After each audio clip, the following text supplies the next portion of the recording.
Hello, everyone. I'm JEAN-CLAUDE, Beyond Mystic, and welcome to today's episode of the Sacred Mysteries, the Temple of the Blue Flame. With me, of course, is the wonderful Selvia. You can find her work at intamana.ca. Selvia, welcome back to the show. How are you? I'm wonderful as always. Thank you for having me back to back too. So this is huge. I'm Yeah. excited to have you on because honestly, we didn't have enough time to get into a lot of the details. Yesterday, it was your first appearance on the Divine Feminine Oracle show. You and Meg really hit it out of the park. That balance of energies between you two was absolutely amazing. The viewer comments were amazing. But again, that hour felt like it was 10 minutes. So I'm excited to have you back on. But your impressions, your first time being on the Divine Feminine Oracle show, how did you feel? Like, how do you feel about the energies and the audience and the comments after that? Like, what was your takeaway from last night? Just really humbling, like really, really humbling because like, as you said, no, for sure. The energy, like how we were sort of just bouncing off each other. I love Meg, by the way. First time I actually meet her in this way. So it was wonderful. Yeah. And it was just really nice to be in that energy of like recognition and understanding of what we're actually talking about. And the audience was lovely. And just I don't know if I'm ever going to get used to these types of really great comments. And yeah, I just hope I can nourish the audience as much as they're looking for, with my word and with these shows. I So think you're doing a good job of that so far. So you're very deserving of all of that love in the chat. Gypsy Mama says, absolutely loving Sylvia. I agree. aw. On the note of Meg, she's recording right now, I believe. Guys, if you're on the Insider Access Pass, they're doing the live show now for the Navigating the Woo new series on the IAP. So they should be done probably more momentarily, and some of that viewership will come over here to this show here today. So if you're missing Meg, that's where she is there today. Okay. I think what I want to do, of course, we want to develop this new series here of the Temple of the Blue Flame for the audience members. We want to talk about all of these sacred mysteries, why they're bubbling up right now, why it's important for humanity to pay attention to these sacred texts, to these older traditions that have been obfuscated for the most part from our field of view.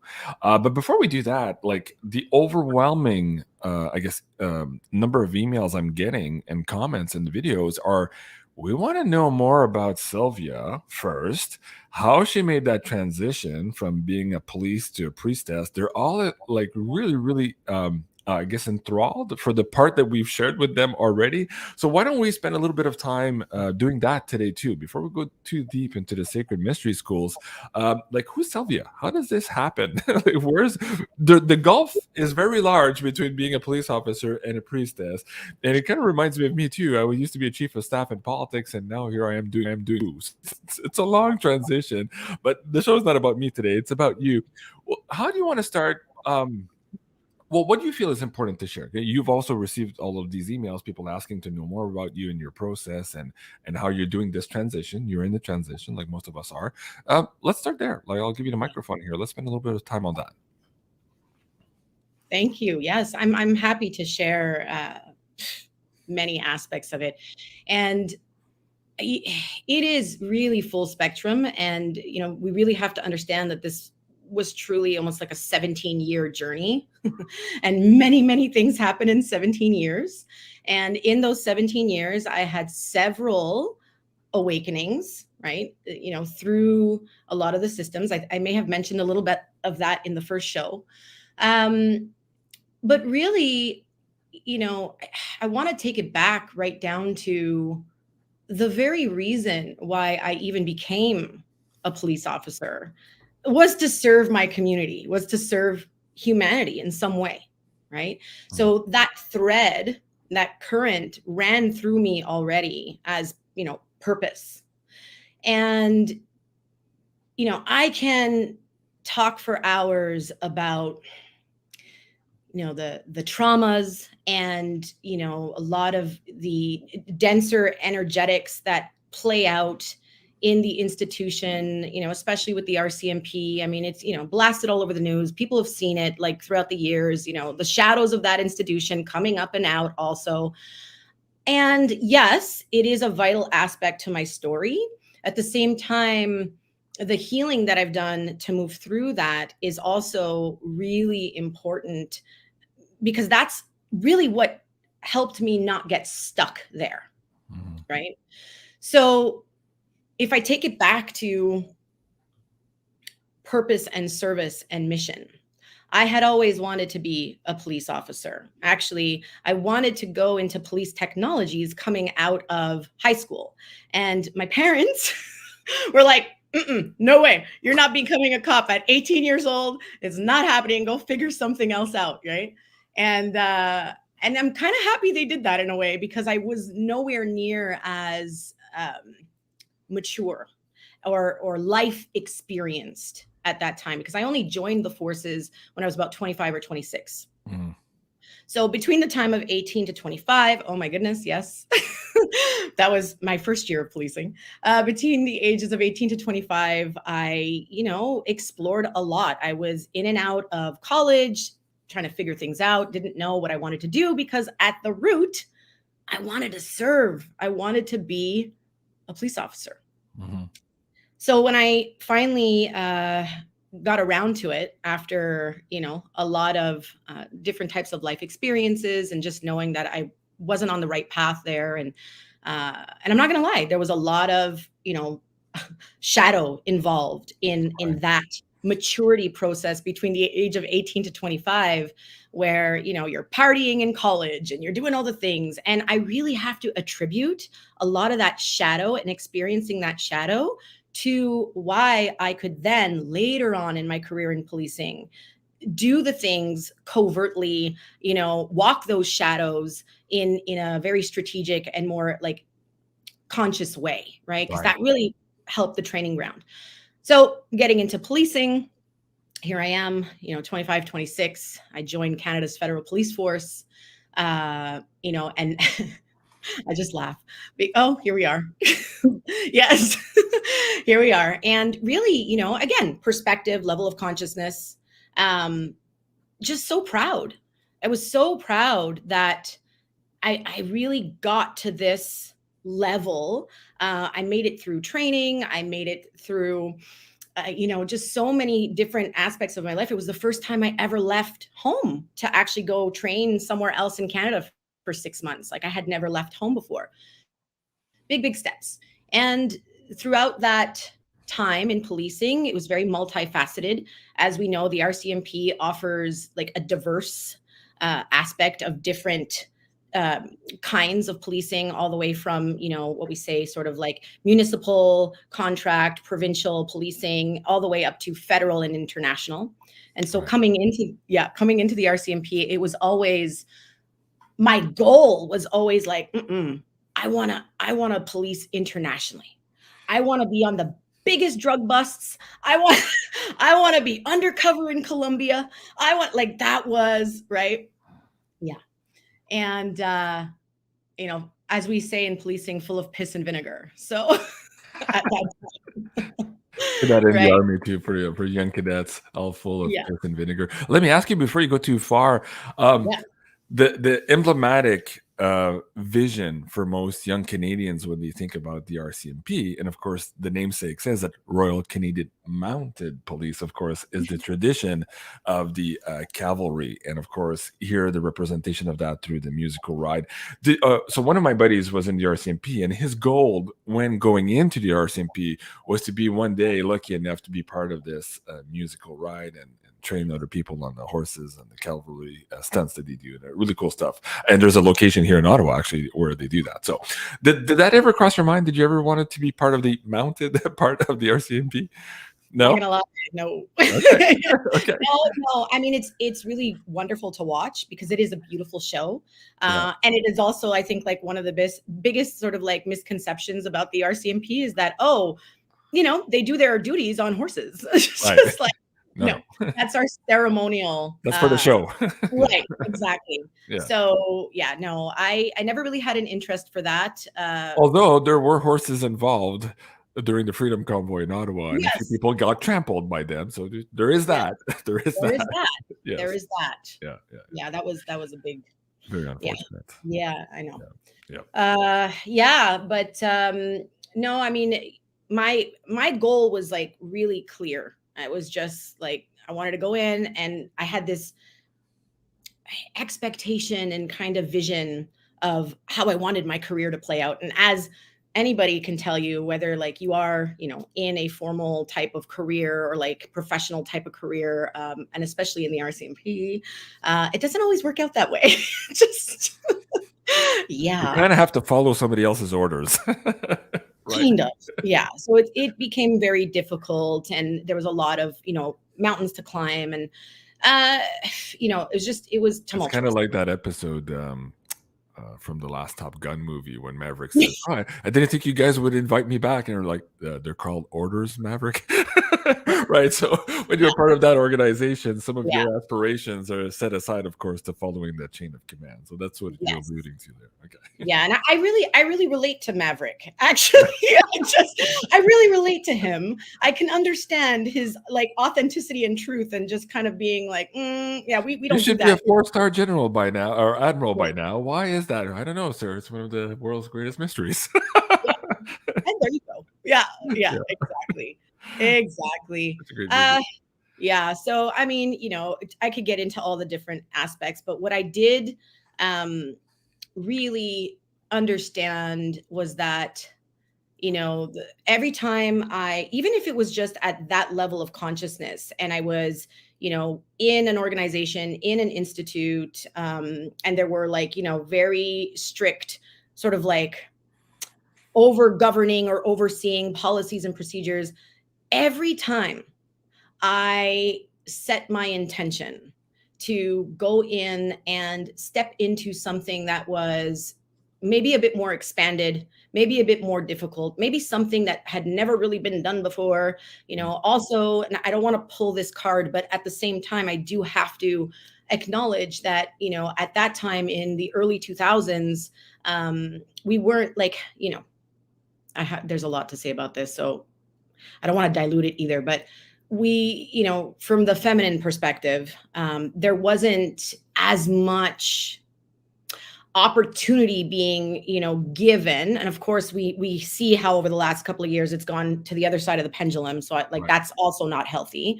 Right. But like there was a lot, we had to really pave the way in many ways, right? And Well, when you entered that's as all I very was. much an old boys club at the time as you entered the force, is what you're saying. Oh, yeah. Yeah. Yeah. Yes, absolutely. And again, I do always want to preface this with this is not about male bashing, Yeah. okay? At all. There are both really good men and women. And I'm not saying this to like defend or like, I really have nothing to hide. What I want to say is that, yes, there is a culture, right? And it's as a result of that culture that both men and women embody in different ways within that organization, okay? And enable in different ways that injury then occurs. Okay. So to only say, men are this, or to only say women, I can actually say that most of my harassment and injury that happened in that organization actually came from women that were in very high ranking positions, women that had not healed a lot of their wounding from having to pave the way years before in the ways they had to do it. And it was just this whole culture of like, well, I did it, so can you. I did it this way, so it's good for you too, right? Right. So there was a lot of that was happening. Right. And so I understand, and I want to honor, acknowledge that there were a lot of women close to my heart that I still know to this day that have endured, all forms of trauma stemming from, that sort of patriarchal, and men in the organization, but the women, some of the women in higher ranking positions, also are not innocent. Put it that way. I understand what you're saying. Let's Yeah. let me bring up two news articles on this one. This one is was in Châtelaine in July of 2023 inside the RCMP's rampant culture of sexual harassment. CBC also in 2022, women working with the RCMP suffered shocking levels of sexual harassment. This was part of a $100 million class action lawsuit. In your view, having spent the years there, where does this culture come from?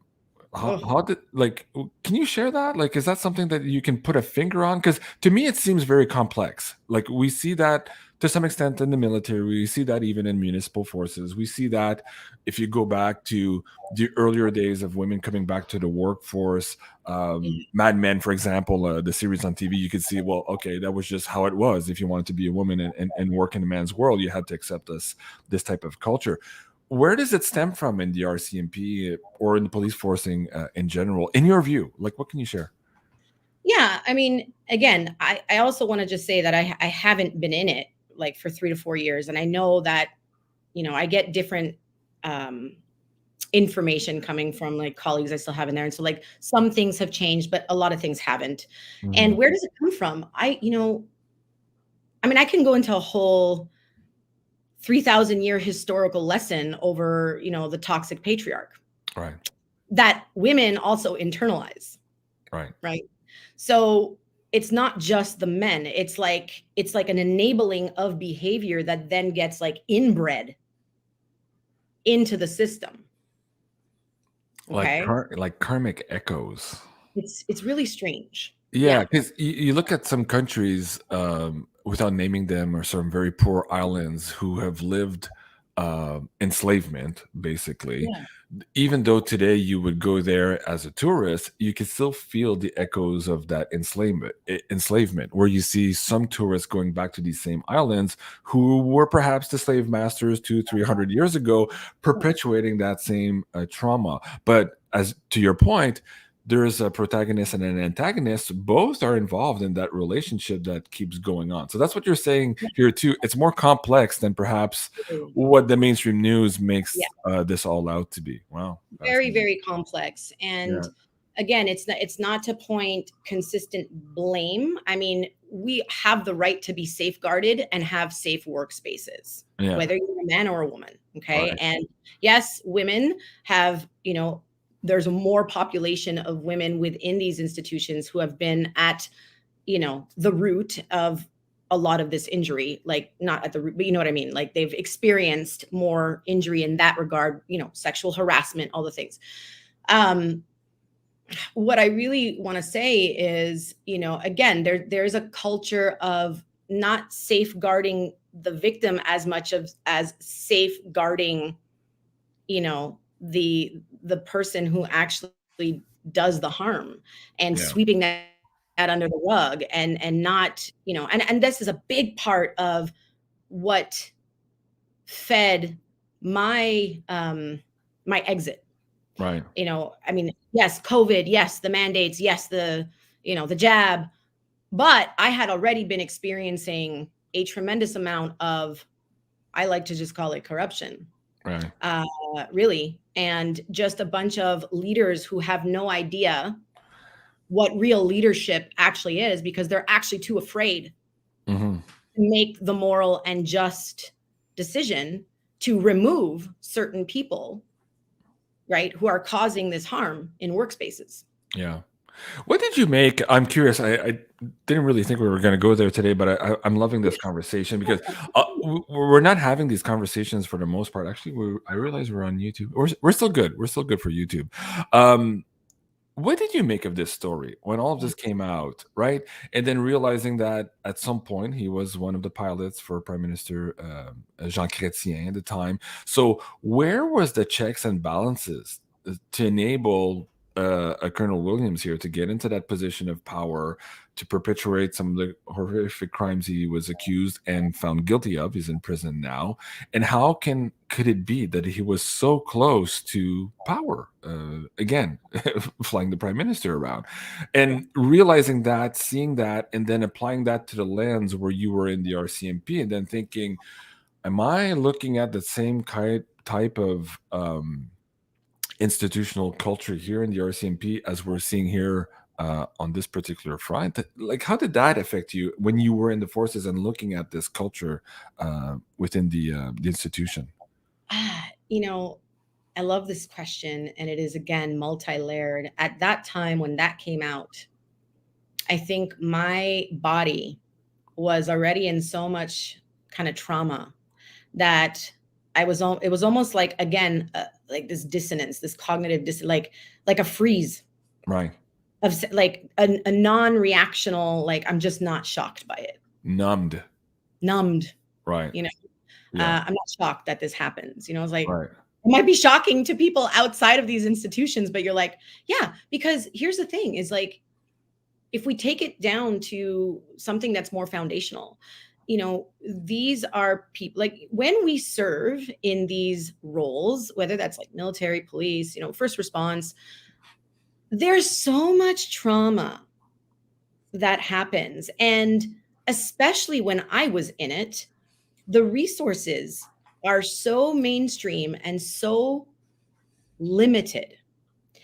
And you know, probably about 3 years before I left, I started to see a little bit of shift culturally where people could start actually talking comfortably and feeling safe to talk about their, you know, experience or their trauma or even saying the word PTSD. Yeah. Um, because culturally, that made you weak. Hmm.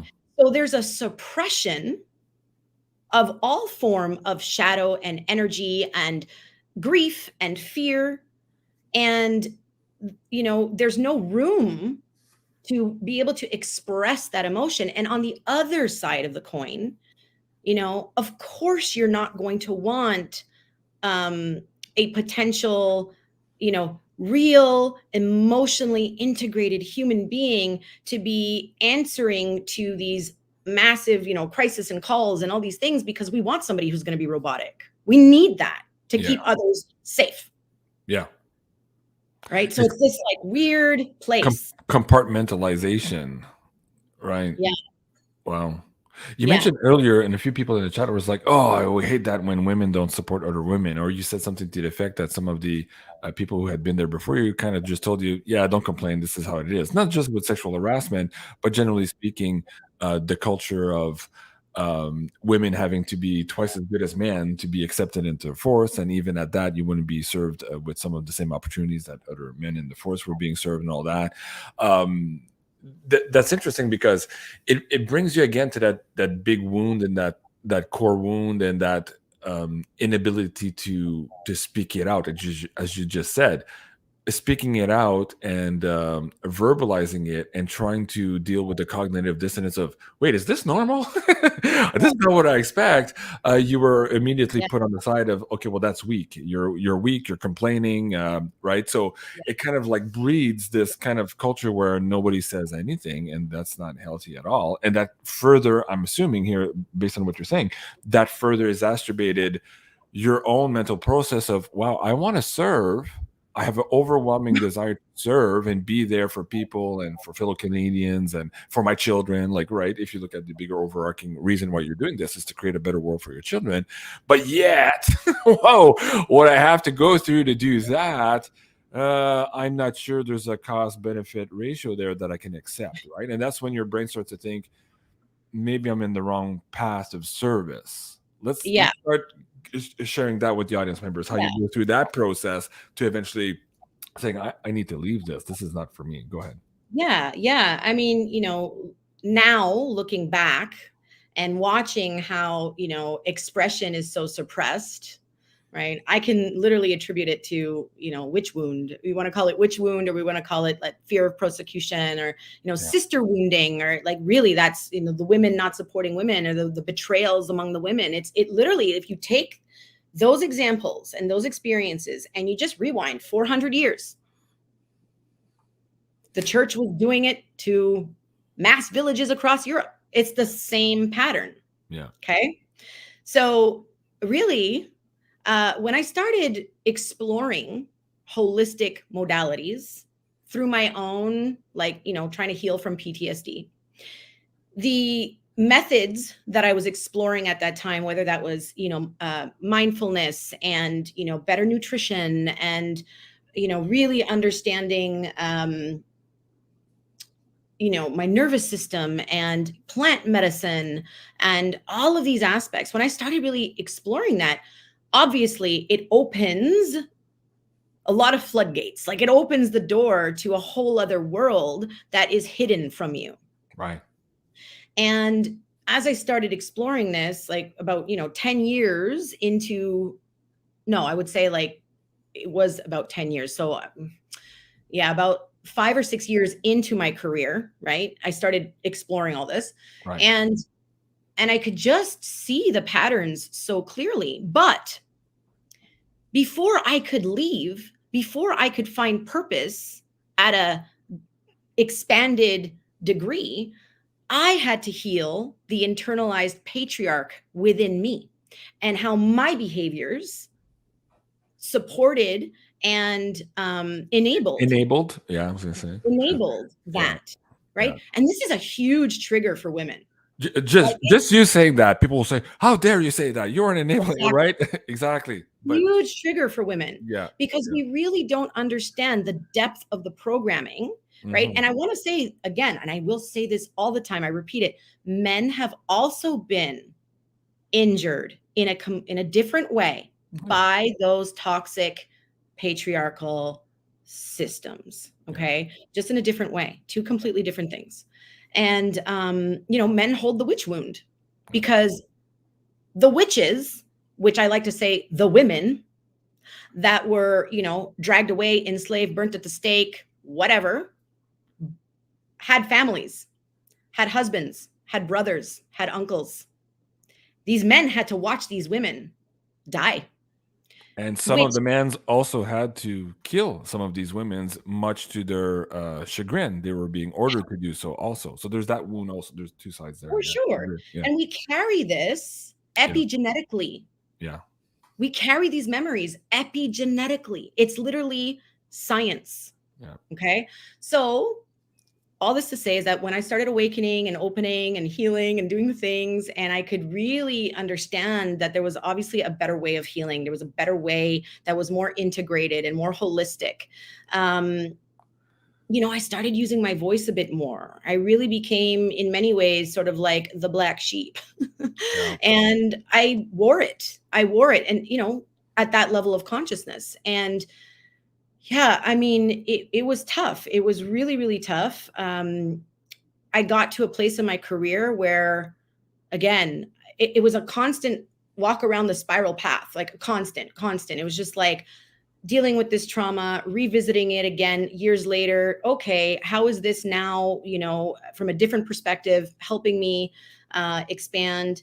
And I got to a place where, as I really started healing the nervous system that was driving my body into patterns of like urgency culture, and which is first response, Yeah. right? It literally is like you get the call, you got to go. Yeah. Right? But that was like playing out in my life. Yeah. And so I had to really heal the nervous system. Yeah. And then that is how I started really understanding seeing the greater patterns that enabled me to then choose differently. I had to be able to choose and to do that with courage. That's a big point. You've mentioned the nervous system quite a few times here, and I want to just share with the audience members, we're working on this new course for the academy with one of my dear Mm. friends, Aline. You might know Aline. I do. Okay, so she lives here close to me as well, and her whole course is going to be to help people get back within that operational window of their nervous system and to recognize when they've been knocked out of it. First of all, a lot of people don't recognize that they've been knocked out of their operational window. That causes other bodily emotional functions that also create more havoc, and so it's like a slippery slope once you're out that window. So, and from there also giving us tried and true practices and tips on how to get back within that window. We're very close to the launch with that. I'm excited to have Aline and to share her knowledge with you guys, so stay tuned for that. That's going to be on the academy here very soon. You mentioned the throat. I want to go back to that in a moment. Yeah. How that connects to sexuality, the energy, the alchemy of that. I'll get into that in a second. And you're the person I can have this conversation with because you'll know exactly where I'm going. But first, I want to go back to the PTSD. So you Yeah. mentioned that 5 years into the career, you started doing these alternative healing sessions because you were dealing with PTSD, and the resources you had available to you at your CMP and the federal level, government at that level were not really treating the root cause of the problem. So you were trying to expand here to serve yourself, basically, to heal yourself and to ameliorate your healing trajectory as it pertains to being a good wife, a good husband to your husband, being a good mother to your kids, and all that. So you had that impetus. But can you share that PTSD to the extent that you're comfortable with it today too? Because for a lot of people who are going through that transition now, going out of the matrix into the woo, or going from something to becoming the priestess or the witch today, a lot of Mhm. that is based out of the impetus is coming out of PTSD for them as well, whatever that may be in their lives, right? Can you share to the extent that you want to and that you feel comfortable yours and explain how um, you don't have to explain, but to share yours so that people who are listening to this too can maybe find themselves in what you're saying and also see that, okay, yeah, it's not easy, but I'm on the right track. I understand here the process and why I'm also being interpelled to look at outside sources for my own healing. Share that with Yes. me. Yes. Thank you. Thank you. And honestly, if we were here for 3 hours, I'd give you every detail, but I'm going to try to highlight that. But, oh, okay. So for one thing, PTSD is a portal. That is how I see it. And PTSD, I have actually renamed it. I said, fuck the D at the end for disorder. And I call it PTSI for initiation. Yeah, that's a good one. Yeah. I go to the And saying, this is not happening to you, it's happening yeah, for you, right? yeah, So, yeah. absolutely. But before we can even get to that place, Hmm. because I do want to honor the fact that, there was a time where when I got my diagnosis, I was like, hallelujah. Here, this is what's wrong with me, right? Finally, I'm being witnessed. Finally, I am being heard, right? Finally, I'm not crazy, Yeah. right? And I was diagnosed with complex PTSD, which is a little, different. For me, it was really an accumulation of experiences and traumatic events that went um, really undealt with. Like I just didn't deal with them. Right? I didn't know how. I didn't even know we had to at one Right. point. Right. Right. So, so PTSD for me got to the point where, and again, it was bad. It was bad. I felt almost catatonic. I was in basically disassociation like 90% of the time, with this mentality that I could just keep pushing through, and I was tough. I didn't like, I don't need like whatever. Yes, let's keep going, you I don't know? need no shrink. Send me out to another Yeah, mission. Yeah, yeah. you know? Even though I did go and see a psychologist, because that was the thing you had to do. Like, oh, I got PTSD. Here's my badge. Let's go see a psychologist. Right. So Right. this was like, right. And yeah, it was really bad. Like it got to the point where I was not planning out my exit, but I would have absolute thoughts of what would it be like if I didn't live here anymore? Like I did not want to be in my body. I was like, if I could just close my eyes and not wake up, if I could just close my eyes and be admitted to the hospital and not wake up, then somebody else can just take care of it. Like that's where I was at. Yeah. So it was really, really hard. Yeah. And by the grace of what I can only call God, universe, my soul, my spirit, I just always had the fire. And it just kept pushing me. It's like a Mars energy. It's like, no, just keep going. Just Yeah. a little bit more, right? Just a little bit more. And so it got to the point where psychology wasn't helping me break through. They had prescribed me medication. I did that for 3 months. Despite me not wanting to be on it, they made me feel like it was the only thing that would help me, and then I would have to be on it for the rest of my career. Yeah. There was no resources at that time.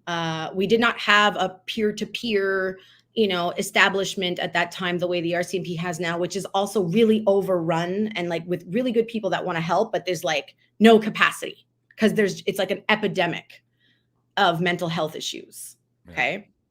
And really what for me, it was just I got really effing lucky with a great psychologist. It was like this, I had left my first psychologist and found another one. And she was a saint. She was able to really see me, but she was also a shamanic practitioner. She took a very holistic approach. So many years went by where I was then really ready to take a deeper dive into psychedelics. And again, this is a whole other show that, but We'll eventually get there. yeah, Yeah. I I took a major risk at one point in my career because, I had a really high clearance, and, doing drugs was potentially Kind of frowned upon, yeah. really frowned upon, Yeah. right? Yeah. And because there's a big lack of education on that.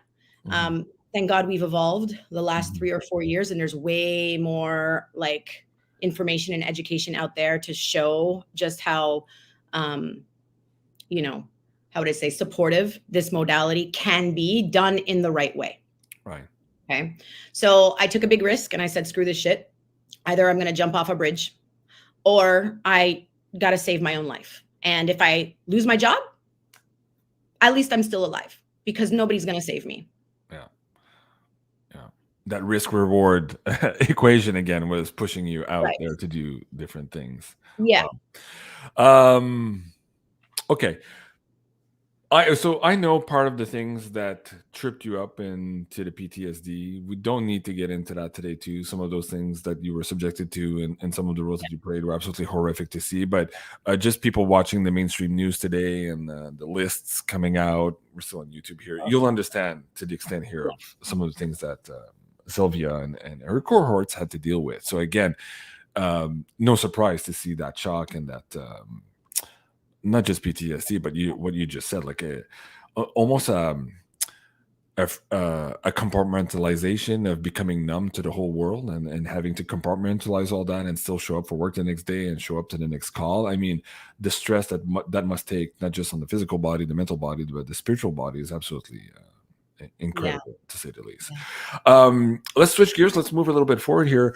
You talked about the throat. So in some of those shamanic journeys you were taking in this new information, these new healing modalities, you kind of maybe were energized by those, or you were getting the epigenetic you talked about, but that DNA memory reactivated. So on one hand, you were feeling perhaps those witch wounds, but on the other hand, you are also remembering the power that of healing that comes from using your throat chakra, right? And so that's a big point. So let me bring this up here. So I talked about this a couple of months ago. I think it was with Penny Kelly. We're going to be doing a show, an actual course for the Academy here on, I think she wants to call it "What is Sex?" We're debating on the topic matter here, but there's a connection here, of course, as we're looking at the larynx and the uterus. Just looking at it visually, you're like, "Whoa, I'm looking at the same thing." There is a huge connection there, and that all pertains to the conversation we're going to have about the priestess, these mystery schools, holding this energy, knowing what to do with these energies, how to heal with these energies, how to manifest with these energies. Both of these being absolutely connected and intertwined into that same very conversation. And for most people, we're looking at this like, JC, what the fuck are you talking about? Okay, well, this is part of the conversation. It's a long conversation to have, but where do you feel? And I know you meditate a lot before we do the shows to make sure that you're being guided to share the correct information at the right time for the people watching the shows. So as we are entering this type of conversation, this is a conversation that I was deleted for having on my first YouTube channel 3 years ago. So it's a little bit delicate still today, but I think we can navigate it here today just to open the lines of communication, not just for the Divine Feminine watching the show, but the Divine Masculine also, to understand here their role in all of this in supporting the Divine Feminine, which in turn can support them in their healing of the wounded masculine too. All of this is all interconnected. So going back now to the throat, the power of the throat, how that connects to the yoni in this particular case here, the energy that you can manifest to heal before and then actually move into the transcendence into the kingship or in the queenship, and actually being there to manifest with that power later on in your trajectory. Let's start building the roadmap for that conversation, Sylvia. Whew, okay, so let's begin by saying that I believe one of the biggest reasons why this what I'm about to say and get into may feel so untrue for many people is when we get into the topic of like energy, and feeling the energy.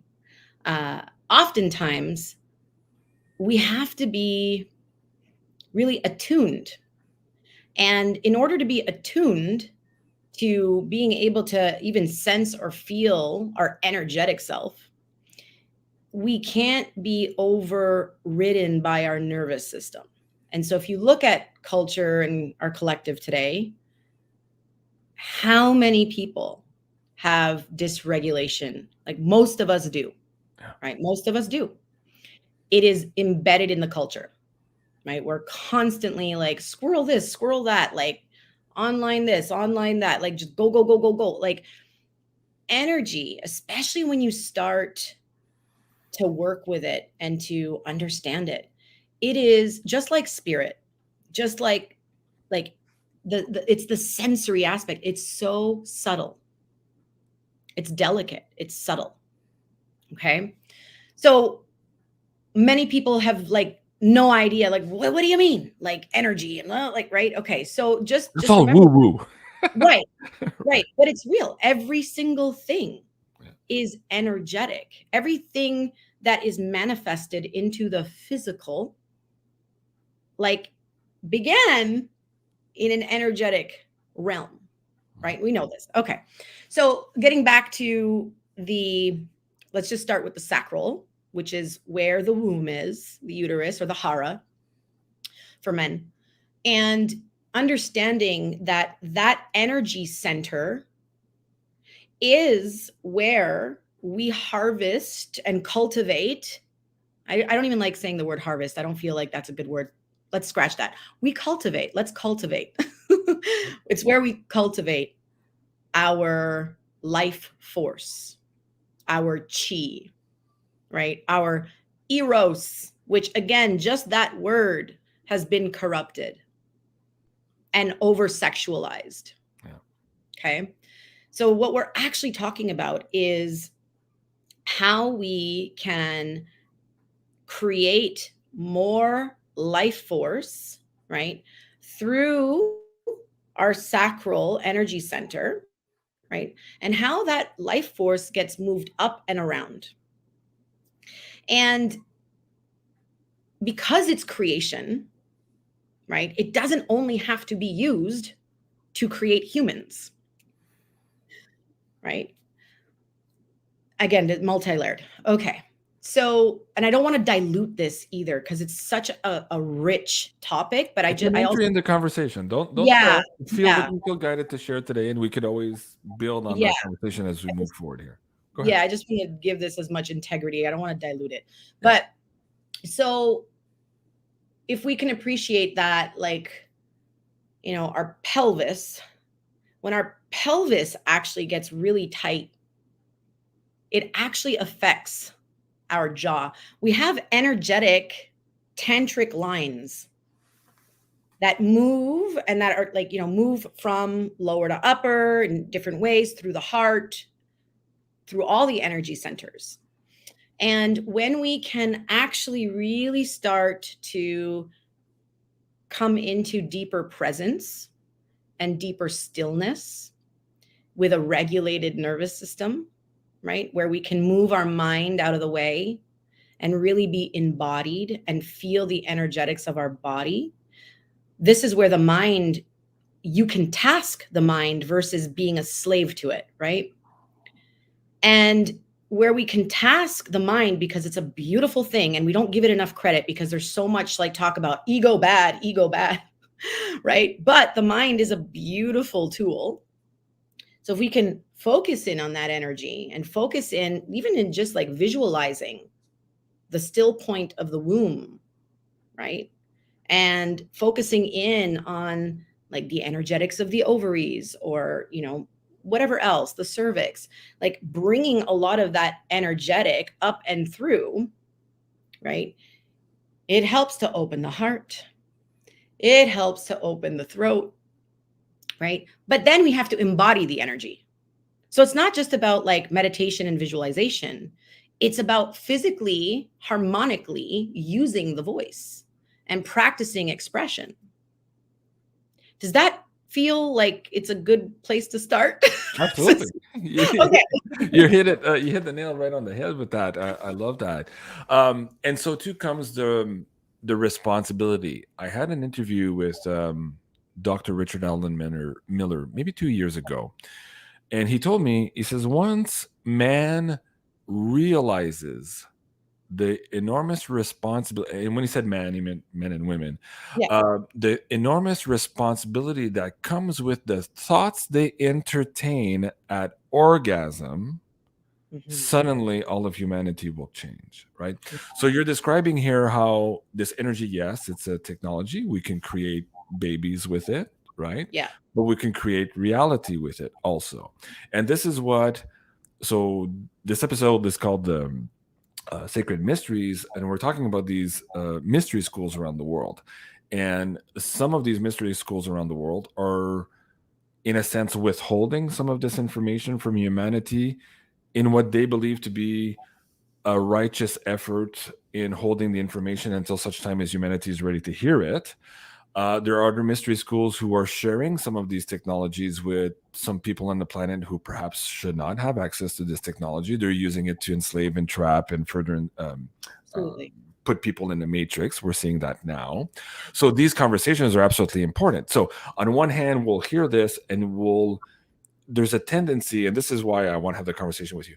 There's a tendency for people to hear that and say, oh, okay, that sounds a lot like black magic, JC. That's all demonic stuff and blah, blah, blah. And to some extent, you would be right, because most of what you've experienced talking about this energy, these technologies, have been shown to you derived by the dark cats or the dark Yeah. forces or these dark mystery schools who are enslaving the population.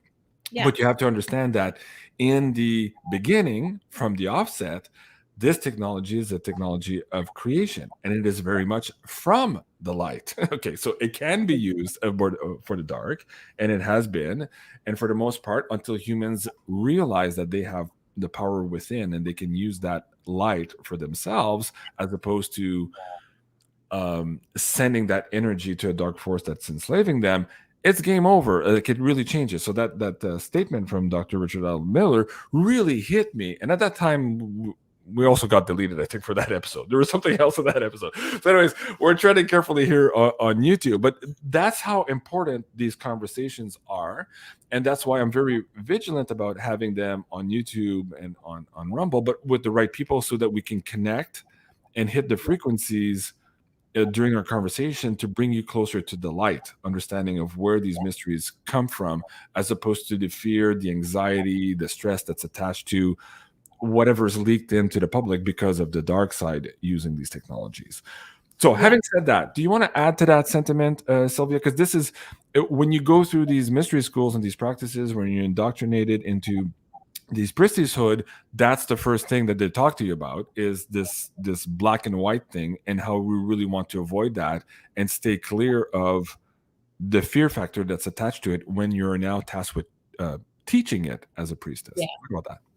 Yeah. I mean, I think that because a lot of these mysteries have been, coming up a lot more the last couple of years, you know, there's also been a real dilution, and there's been an extraction of these practices for the purpose of like creating, a false abundance and all of these things.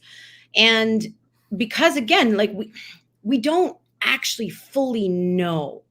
Okay. So what ends up happening here, and I'm just gonna try to clear this up.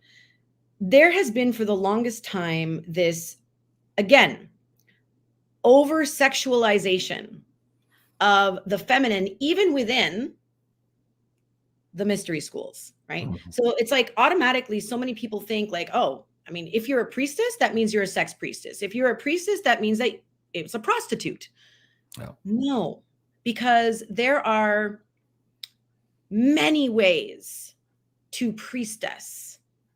And priestesses had many different roles. And I'm talking about like in ancient times in temples, like they stewarded the temples. They were taken care of by the temple. They lived in temples, right?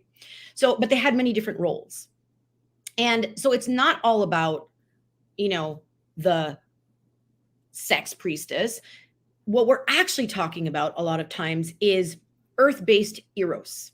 Mm-hmm. And learning how to be in deep connection, like using our body, this vessel, as a very clear and clean channel. And I don't mean channel in the sense of like only like channeling, okay, but essentially a To clean, move and transmute energy. yeah, Yeah, right, yeah. yeah, The but alchemy. doing that with the earth, Yeah. right? Like our support is the earth, and it's a reciprocal relationship. And so where I feel like a lot of these like rituals and ceremonies and all these things that are being kind of like diluted in the mainstream are happening, like there was this like boom of like, you know this kind of like neo tantric, everybody's having, sex with everybody, and I'm like, that's fine, I'm not judging it. That's, if that's what you want to do, great, but that's not there's a lot of ego involved in that. Okay. There's a lot of distortion involved in a lot of those things. And so that's not the truth of priestessing. And it's not the truth of, how we are here to serve and be of service. So in terms of the particulars of, sexual energy, it's like, it is your creative energy, What's your life right? force? It's your life force. Yeah. So it's how we decide to move that life force and put it out, into our communities or our creations, whether that's art or building a business or, whatever. This is, how we serve. It, again, so many distortions in that whole thing. I may have lost the initial question. I think, did we go off on a No, you're tangent? pretty good because we're talking about these technologies or the fear that some people, when they start hearing about this, think already dark, as opposed to this Yeah. being of source and being of light, and how you can use it to really conquer the dark. That's the conversation I was Yeah. trying to have. Yeah. And that's why So a couple of years ago, when I was talking about Kundalini awakening, oh, that was a big no-no, because I was teaching people that there's a way to disconnect from the battery, or to disconnect your battery from the matrix that's feeding upon you. And at the time, I made a comparison that what's her name, Rihanna, in some of those pop videos, she's clearly satanic, cutting up people, blah blah blah. That's perfectly oh, okay. But if you're going to talk about Kundalini awakening and empowering yourself with your own energy, still, we'll see where this video goes here on YouTube, but still, this is a topic that is very much relegated to some of these mystery schools. A lot of people are still having trouble having that yeah. conversation. So I'm happy to have you on, because I believe that Yeah. is the conversation we should all be having as humans. Go ahead. We should. And of course, like, and we just got to think of it this way. And of course, there's fear around that, because they've literally instilled, like, quite frankly, the fear of God, right, into women and sexuality and how we use our sensuality. Like, all of these words have been corrupted very strategically, Mm-hmm. right? And, if you were, 300-400 years ago, a woman that gathered with other women in the forest and decided to dance naked innocently under the full moon, that's just taboo and you'd get killed for it. Mm-hmm. Right. So, of course, there's fear when it comes to anything that has to do with our sexual energy. At the same time, we have to ask, why would they put the fear of God in you? What is it that they don't want us to know about the power that we hold? Bingo. Right? And so when you have a society of men and women who have been literally cut from the head down, right? And we are, intimate, and like our sexuality is being used in a very unconscious way. And when I say that, is like, we're actually not really present to the energetics of intimacy. Like, we're misusing a lot of that life force in places where we're, chasing from our wound as opposed to choosing from our worth, because we actually have no idea how powerful and worthy we are. You know what I mean? So it just breeds this cultural, very sort of like unconsciously promiscuous, and Yes, and that continues to feed the distortion and the matrix. So the yeah, matrix of control, in my opinion, is predicated upon humans not being able to answer that very question that Sylvia just asked. Why do you need to have yeah. the fear of God to use your own innate life force energy? Right? It's a game changer for everything. And maybe it's because using your life force makes you actually understand that God is found within.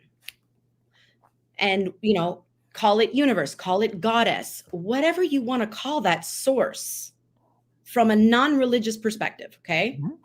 Right? It's found within. And those sort of ecstatic experiences, and again, even the word orgasm has gotten such a corrupted texture and tone to it, because we actually don't fully understand the spectrum and the totality of the different levels and different ways that we can actually move through orgasmic states of consciousness. Right? And this is a state of consciousness. It's a transcendental state. Why would anybody not want you to be in a transcendental state? Maybe because you then get access to expanded states of consciousness, which means that you then get access to more intelligence, More autonomy, more capacity, self-mastery. sovereignty, Yeah, exactly. right? So we have to look at the threads and the patterns. Yeah. And not be so like judgmental and fearful. And I know it's uncomfortable. That's shadow work. Try it on. Yeah. Try it on. Right? Okay. There's so much more I want to get into it. We're already at the hour mark. A few people Okay. are dying, saying, "Oh my God, Sylvia's right on." Okay, yes, it's a fabulous conversation. And again, well, first of all, a big thank you, Sylvia. Very few people can have this conversation and have it at the level that you're having it with me and with the audience here today in a very precise, conscientious, and responsible manner. And that's what you're exuding here today, and I really appreciate that. I'm trying to do my best also to flow this conversation with the audience here and to gauge where they are today. So this is really cool. A lot of people are saying, "Wow, okay, this is a great conversation." Thank you, appreciate that. Okay, so we have maybe a couple of minutes left. Let's talk about. So using your throat, we got into understanding the energy of our own sexuality. We understood that by using that energy, now we can get into the actual practices of healing. I have a whole bunch of books here on Taoism and how to use that energy from your Tantien, from your Hara, from your sacral to really pinpoint and to be conscientious. And that's what people don't realize about maybe the orgasm, is that they can direct that energy. So for most people, and the way we've been taught is like, it's gone, right?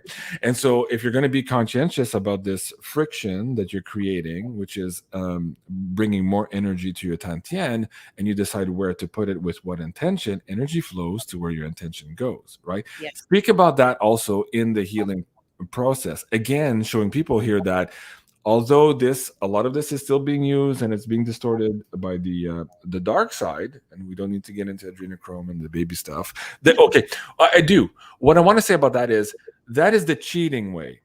So when they go that route, it's because it's too hard to go the priestess route or the healing route that Sylvia is talking about. That takes a lot of hard work. And it's, as she said yesterday in the show with Meg, not fucking easy. It's not all flowers and milk and honey and all that.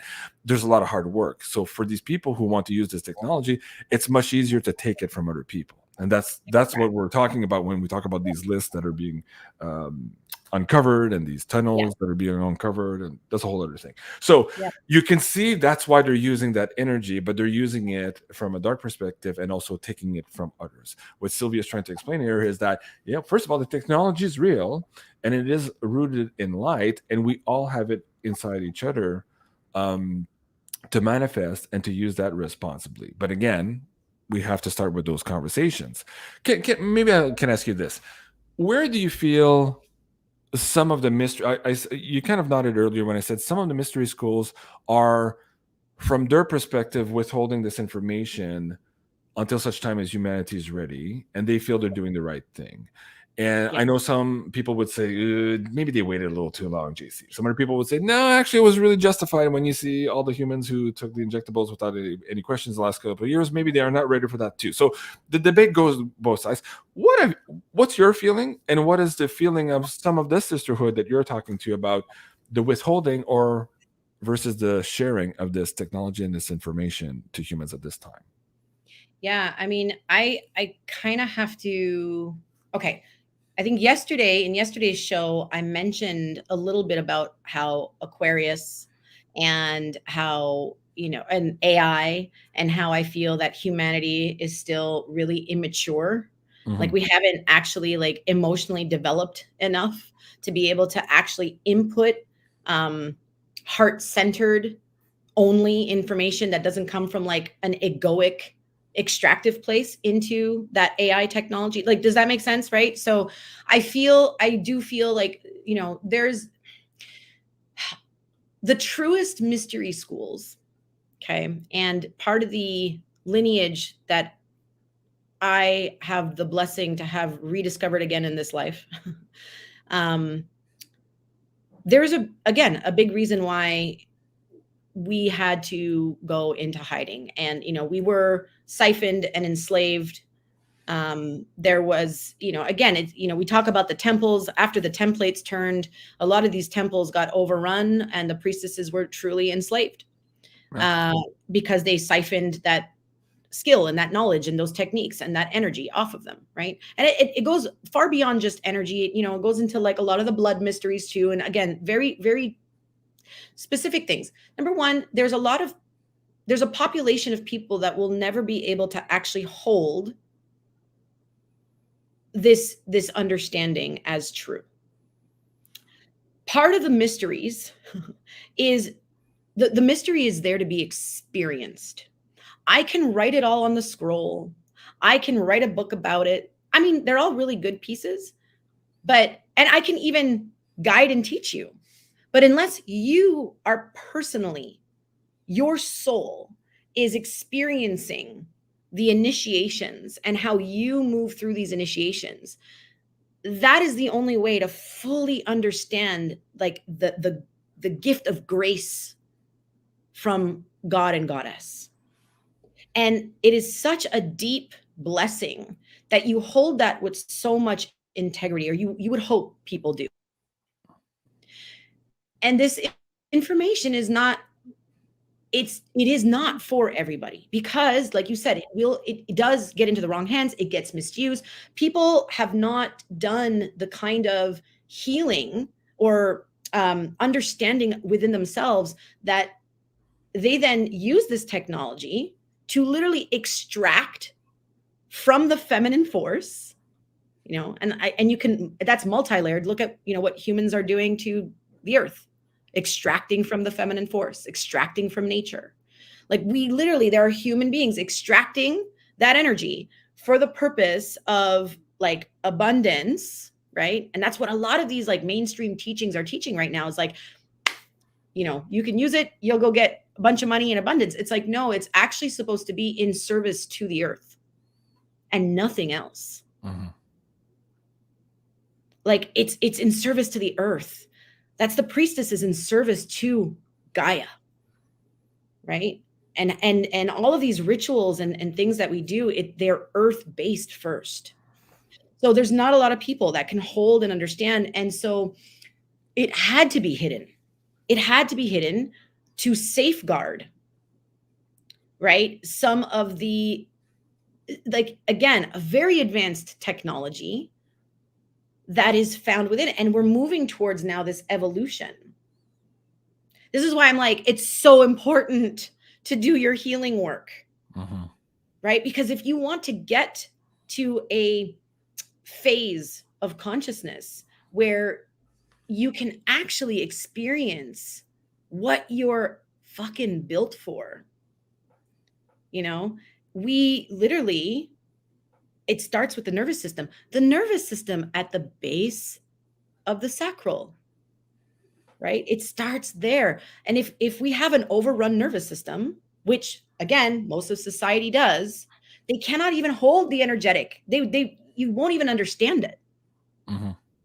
So until we get to a place of evolution, you know, I think, you know, there will be more revealed as we, you know, good and bad.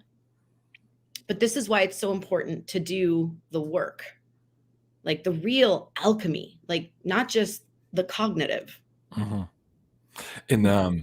Taoist terms, they say you don't put clean water in a dirty glass, Yeah. and they're referring to the lymphatic system holding a lot Yes. of these toxins and all that, and all of the work. So this all connects. But anyways, that's fascinating. I love your answer, Sylvia. That's really good. Again, underscoring the importance there of doing your own work so that you can become a vessel, one, for this information, become a vessel also to transmute and to participate with Gaia in that. Exchange of energy also is very Yeah. important. Okay, so we're already 5 minutes past the hour mark.